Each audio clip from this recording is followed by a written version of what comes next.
Akkam nagaa jirtu ilmaan Oromoo kan addunyaa kanarratti argamtan kan alaa kan biyya keessa jirtan bakka jirtanitti nageenyi koo isin haa ga'u isiniin jecha guyyaa har'aa seenaa goota Oromoo artistii Eebbisaa Addunyaa seenaa goota kanaa kan barraa'ee hayyootaan lafa taa'ee isiniif qabadhee dhiyaadheera.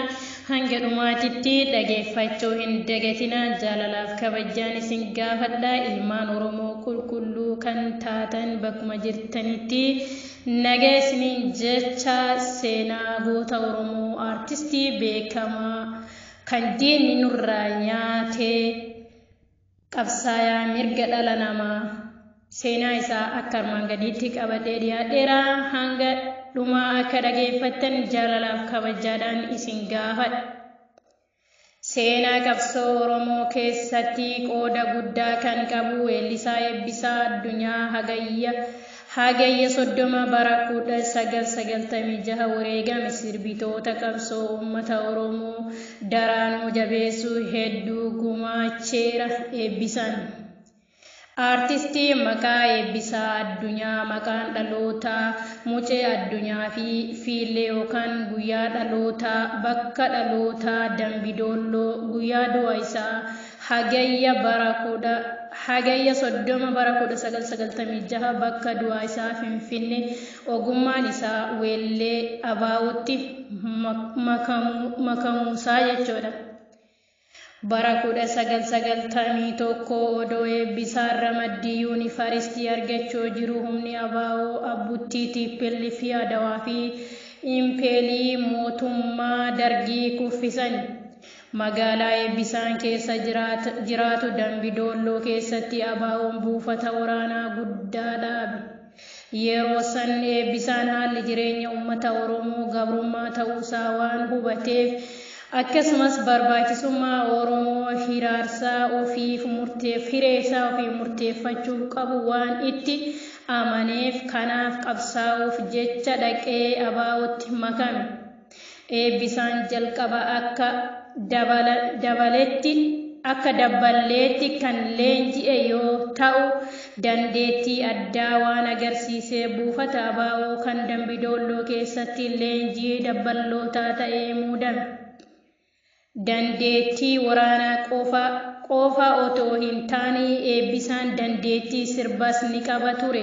Kanneen keessaa sagaleen isaan qabu bukkutee meeshaalee muuziqaa bayeessan ni taphata.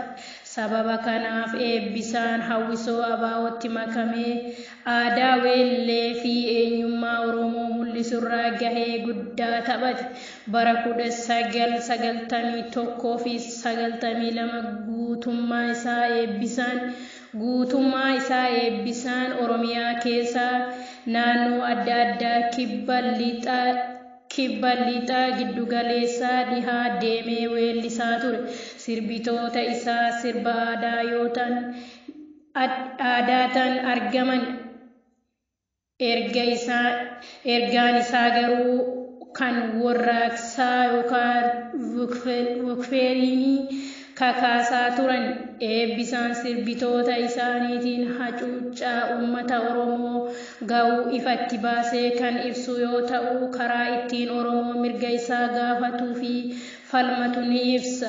Akka nama dhuunfaatti Eebbisaan nama garaa laafessa ture. Uummata Oromoo garaa guutuudhaan jaalataa ture. Baay'ee dhimmamaa fi ture. Eebbisaan namoota gargaaruu fi dhimmamuuf nama duubatti hin jenne ture. Obboloota isaa firoota ollaas namoota gargaarsa barbaadan kamiyyuu ni gargaaraa ture. Eebbisaan artistii baay'ee jaalatamaaf dinqisiifatamaa fi sabboonaadha. Eebbisaan jalqabee gootummaadhaan beekama. Erga abaawoon biyyaa bahee geggeessitoota isaa biyyaa baqatan abaawoo dhoksaanaan socho'uu jalqabe. Booddeellee Eebbisaan sirba isaatiin hammeenya mootummaan Itoophiyaa uummataan ga'u ibsuu hin dhiifne. Eebbisaan baay'ee ija jabeessa kan hin sodaannee fi ifatti hojii shororkeessummaa mootummaan Itoophiyaa uummata Oromoo irra ga'u balaaleffachuurraa duuba jedhee deeggarsa WBOtiif qabu amma dhumaatti ittuma fufee sababa eebbisaan ija jabeessa ta'eef ifaan ifatti ajjeechaa fi sarbama mirga mootummaan Itoophiyaa raawwatu balaaleffatuu fi ofuma isaayyuu ilaalcha mootummaa keessa akka galu godhee akka Oromoo Sappaartii Guruupii Pireezidaantii nambarii 17 jedhamutti nama umrii 36 kan ta'e hiriyaa eebbisaa mootummaan akka isaan hordofuu fi to'achaa ture ilaalcha akka jiru baree eebbisaan iddoowwan waltajjii adda addaatti konkolaataadhaan kan geessu isa ture. Gaafa hagayya 30 bara 1996 eebbisaan addunyaa ergamtuu mootummaa Itoophiyaatiin mana isaa keessatti Finfinneetti ajjeefame. Eebbisaan addunyaa ajjeefamee qofa hin dhiifamne reeffi isaa magaalaa Finfinnee keessa kan harkifame goota Oromoo seenaa yoomuu isa yaadatu seenaa gootaa barreessanii ol kaa'uun yeroo kamiyyuu dhalootatti darba.